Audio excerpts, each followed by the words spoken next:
Have you ever felt like you're having this, like, same argument again and again? Oh. Like when you were a kid and you'd get in trouble for something, you're like, well, but as she did it last week. Right. It's like those old arguments never really go away. They just kind of like resurface in new forms. Yeah. Well, today we're diving deep into a book that really gets into that and gives us some tools for, like, actually breaking those patterns. Yeah. So we're talking about Communication Harmony by Karen Phillip. Yeah, this is a good one. Have you gotten a chance to dig into it yet? Oh, I am hooked. It's like she climbed into my brain and figured out all the ways I sabotage my own communication without even realizing it. It is. Yeah. It's like that, but for me too, and I think that's why we wanted to, like, really take our time with this deep dive, because there's so much juicy stuff to unpack. Absolutely. And one of the things that really struck me early on was this idea that our past experiences, especially those like arguments from childhood or past relationships, they can kind of linger in our subconscious and like trip us up in our present day conversations. It's so true. And it's not about blaming our past, right? It's like, oh, poor me, this happened to me. But it's about recognizing that those experiences are shaping how we show up in communication, even if we're not aware of it. Yeah, it's like we're carrying around all this baggage from previous conversations, and it's like we're letting it spill out onto people who had nothing to do with it, you know? Totally. And Karen Phillip, she uses this great analogy in the book. It's like blaming the table leg for stubbing your toe. Okay, I can see where this is going. You know, you're walking along, not paying attention, you bang your toe on the table leg, and what's the first thing you do? You yell at the table. Or the person who left it there. Exactly.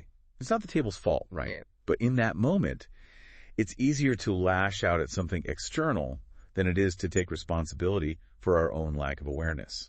It's so true. And I think communication can be like that too. We blame the other person for our reactions instead of looking inward and saying, hey, what's really going on here? Why am I so triggered right now?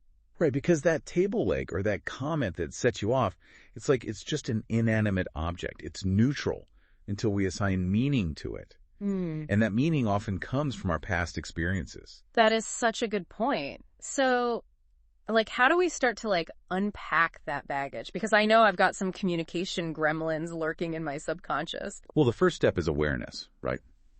Like with anything else, we can't change what we don't acknowledge. So think about a recent argument you had and, like, really try to pinpoint the moment when you felt that surge of anger or frustration. Was it really about what the person said, or was it an echo of a past hurt or insecurity? Oh, that's deep. I'm going to have to journal on that later. Oh, me too. Okay, I've been doing some reflecting, and, like, seriously, some of this stuff runs deep. Yeah, no kidding. It's like we're peeling back the layers of the communication onion here. And I'm getting all teary-eyed already. Right. But the good news is that once we start to recognize those patterns, we can actually start to shift them. And Karen Phillip, she gives us some really practical tools for doing just that. Like, one of the things she talks about is how differently men and women often approach communication. Okay, yes. The whole men are from Mars, women are from Venus thing. I was hoping we'd get into this because, honestly, sometimes it feels like my husband and I are speaking completely different languages. Right, and it can be so frustrating. But what's interesting is that a lot of this goes back to those brain differences we were talking about earlier. You mean how our past experiences can kind of color our perceptions? Yeah. But it's even more fundamental than that. Like, literally, men and women's brains are wired to process information at different speeds. Really? So it's not just a stereotype. It's like a scientific thing. It is. Yeah. Karen Phillip cites research that shows women can typically juggle something like 7 to 9 different thoughts at once. Wow. 7 to 9. Yeah, while men on average are more in the 3 to 5 range. Okay. That actually makes so much sense. It explains why I feel like I'm constantly switching gears in my head. Exactly. Like, think about what's going on in a woman's mind at any given moment. It's work, kids. What's for dinner? Did I reply to that email? I wonder if that stain came out of the laundry. Got to schedule that doctor's appointment. Oh my gosh, yes. All the things. And that's just the tip of the iceberg, right? Yeah. And meanwhile, he's thinking about, like, what's on TV? Am I hungry? Did the game start yet? Okay, that is a slight exaggeration. I know. I'm being a little facetious. A little. But you get the point, right?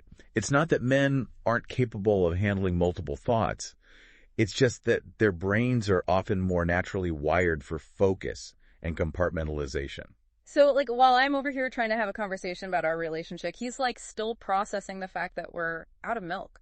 Exactly. And it's not that he doesn't care. It's just that his brain might need a minute to catch up to where your brain is already at. This is blowing my mind. So, like, how do we bridge that gap? Because I don't want to be waiting around for his brain to catch up while mine is already 3 steps ahead. Right, and you shouldn't have to. And that's where these communication strategies come in.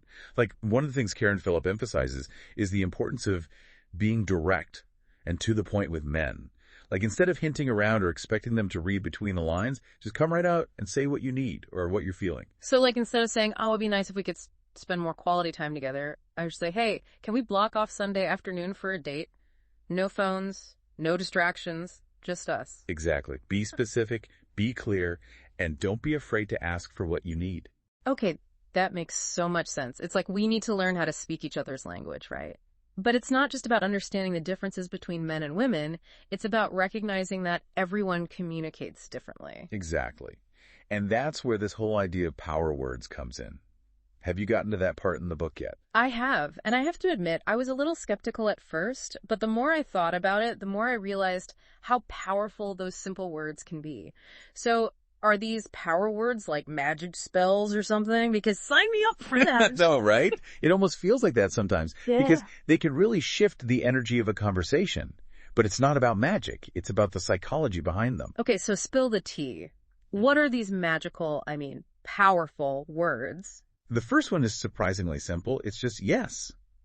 But it's not just about agreeing with the person. It's about acknowledging that you've heard them, that you see their perspective. So it's like saying, okay, I get where you're coming from, even if you don't necessarily agree with it. Exactly. And here's a key. You say yes, and then you pause. Like a real, honest-to-goodness pause.